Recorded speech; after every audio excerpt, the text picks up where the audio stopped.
ගත කිරීමත් එක්ක තමයි එක්සෑම්ස් කරේ. ජනමාධ්‍ය ඩිප්ලෝමාවක් කරේ මොන අරමුණක් තියාගෙන? නෑ ඇත්තටම ශාස්ත්‍රයේ ඉන්නකොට මේ ජනමාධ්‍යයේ රූපවාහිනී නාලිකා ඒ දේවල් එක්ක පොඩි හැදෑරීමක් තියෙන එක වටිනවා ඇත්තටම. එතනදී නිෂ්පාදන කටයුතු යොමු වීමටත් ඒක හැකියාවක් ලැබුණා. මොකද එතනදී එතන අපි කරන ප්‍රොජෙක්ට් එක විදිහට අපි කරන්න ඕනේ යම්කිසි ප්‍රෝග්‍රෑම් එකක් කරන්න ඕනේ ෆයිනල් විදිහට. ඉතින් එතනදී මම සුනාමිය පිළිබඳ රූපවාහිනී වැඩසටහනක් කළා. ප්‍රසන්ටර් කෙනෙක් දාලා ඒ සුනාමියේ ෂොට්ස් මම ගිහලා ෂූට් කරලා ඉතින් ඒ විදිහට ඒ ආభాෂය ලැබුණා එතන.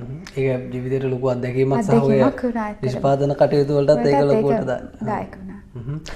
හරි ඉතින් අද දවසේදී අපි කතා කරන්නේ ඔබ අතරේ කරන ඉතින් ඒවක හැදෑරුවා උඩර නැටුම් එක්කම හැදෑරුවා ලතින් ඇමරිකන් නර්තනය හැදෑරුවා ඒ ටෙලි නාට්‍යයක්.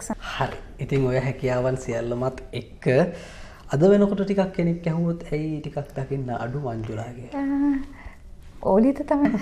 මොකද මම මුලින්ම කියවනේ ඕලු කියන්නේ මගේ ජීවිතයේ සුවිශේෂී නමක්. මගේ නමට ගොඩාක්. ඉතින් මේ පුතා ටිකක් ලොකු වෙනකන් දැන් මේ දවස්වල ලොකු වැඩකුත් තියෙනවා නේද? තියෙනවා. එයාගේ උපන්දිනේ සඳහා. මේ ඒ කාලවකවානුවේ පහුගිය කාලවකවානුවේම රංගනේ නැත් වෙලාද හිටියේ නැත්තම්?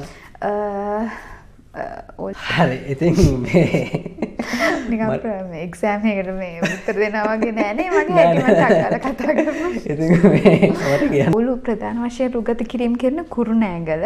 ඉතින් හරිම ලස්සන ඇත්තට ඒ දර්ශනතල ගොඩක් ඉගෙන පිළිබඳව සහ අධ්‍යක්ෂකවරයාගෙන් ලැබුණු දේවල් සහ මේ මතකයේ පොඩ්ඩක් අපි ආවර්ජනය කරමු. ඔය හොඳ දේවලුත් එහෙම වෙන්නේ නැතිනේ.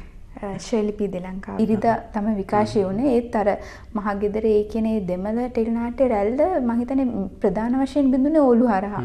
මට මතකයි පන්සල් ගියත් ඒ උපාසක මොකද දැන් අර ඒ තිබ්බ දර්ශනතල ඒ දේවල් අලුතෙන්ම දර්ශනතල හරිම ලස්සන. ඇත්තට මේ සුන්දරත්වය බොහොම ලස්සනට ඒ උකහාගෙන තිබුණා. ඒ අධ්‍යක්ෂකවරු කැමරා ශිල්පීන් රංගන ශිල්පීන් උනත් ඒකට යොමු වෙච්ච මම හිතන්නේ ප්‍රධානව දැන් අනිත් නාට්‍ය ලස්සනට කෙරෙනවානේ. ඒතර නාට්‍යයේ අවශ්‍යම ඒ කොහොමද ඒ කාර්යයන් සඳහා සුදුසුම පුද්ගලයන් යොමු වීම තමයි එතන තිබ්බ විශේෂත්වය උනේ. ඒ කුමාර මෙතන මේ සාමාන්‍යයෙන් දැන් මුල්ම රංගනයත් නෙවෙයිනේ ඔබගේ එක. දැන් ගන්න පුළුවන් නේද මිනිස්සු මම කියන්නේ ලොකු මුලින්ම ලොකු ආත්ම විශ්වාස